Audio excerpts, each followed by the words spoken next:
talk today about social technologies, how to make sense of them. And there are so many out there. Now, if it was only just about Facebook, for example, it wouldn't necessarily be so bad because they only have 500 million users, right? But it's more than just Facebook. It's a lot more of other sites. There are sites like LinkedIn, there are Twitter, YouTube, Flickr, and then it goes on and on. They seem to multiply overnight. It can be very, very overwhelming. So that's kind of understandable to see there are so many that you have to keep a track of. But more importantly, in talking to business leaders like yourselves, I hear this other comment from people, this feeling, this fear of being out of control.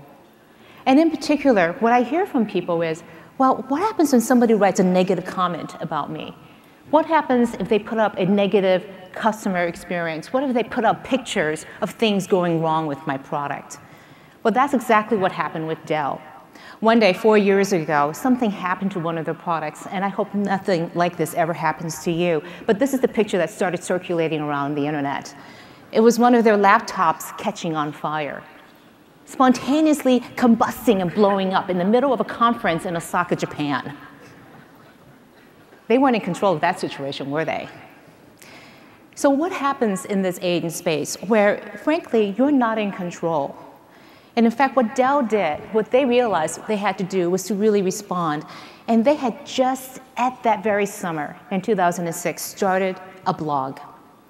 The chief blogger, Lionel Menchaca, sat down and he had to figure out what was he going to say about this. I mean, what do you say about something that looks like that? So this is what he wrote. I'm going to show you the post. It looks something like this. It just had a simple title. It says, Flaming Notebook.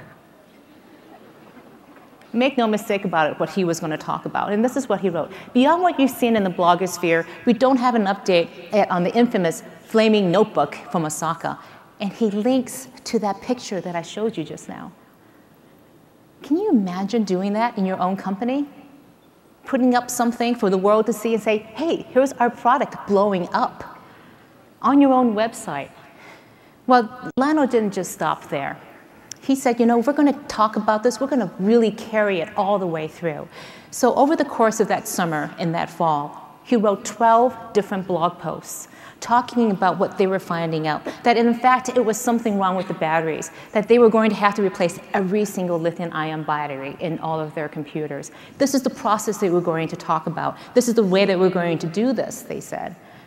And what Lionel did also, as people were writing back, angry customers, one by one, he was writing back to them and saying, I hear you, we're sorry this is happening, but this is what we're going to do about it.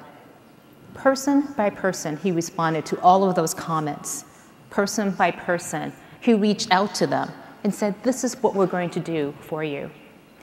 In the course of doing this, DELL also worked with their customer service people.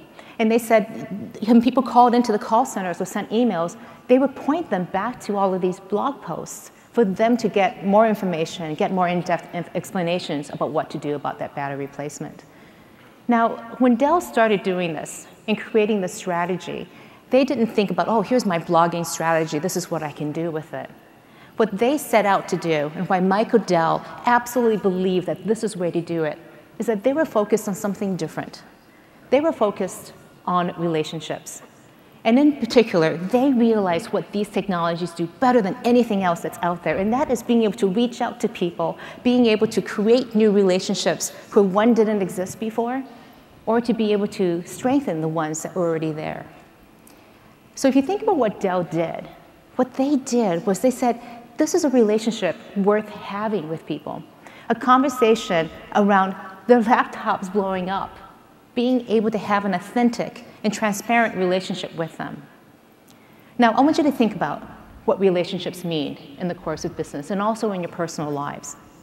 Now, think about your best relationships that you have in your personal life. Let's think about with your spouse or partner. How many of you would say that you control them?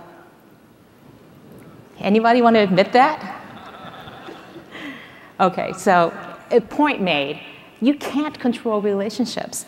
And yet when it comes to business, why do we think that we can control things? Because in the world of business, it really is about relationships. And yet in this space, in this world of social technologies, you have to realize that you have to absolutely give up control.